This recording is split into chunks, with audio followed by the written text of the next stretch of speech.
hopelessness is a luxury that my people could never afford. I'm going to say it again. Your hopelessness that you are using to make yourself look angsty, to make yourself feel cool, to make yourself criticize any effort that would combat this administration's harms and dangers against the American people is a luxury my people could never afford. Imagine if Harriet Tubman, since I'm wearing her shirt today, imagine if she was hopeless and decided not to self-emancipate and emancipate other people from the clutches of human trafficking. Imagine if Ida B. Wells had said, you know what? It's too much. I can't write about lynchings anymore. I can't write about the harm that happens to Black bodies anymore. They're only going to continue to be violent, which, let's be honest, if we look at history, all they ever did was continue to be violent. That's neither here nor there.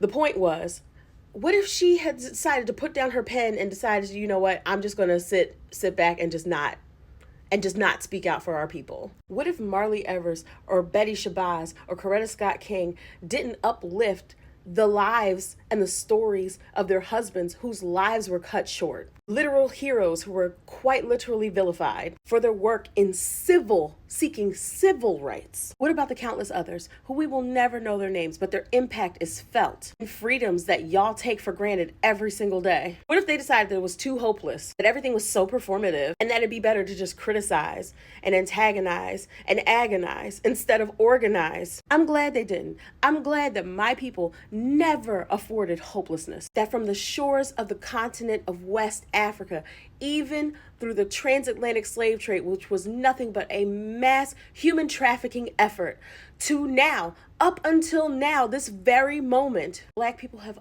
always resisted. Black people have always fought back. Black people always empathized with groups who were being oppressed. And when hopelessness tried to arise, they fought that too.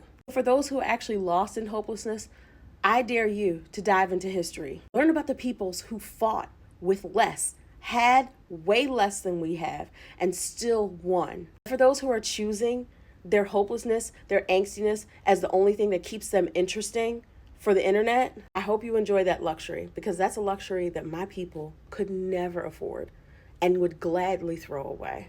It's not immature to embrace hope. It's not delusional to embrace hope. Like I said earlier, my people came through worse, had less, and achieved great things. What more can we do if we actually believe and empower each other?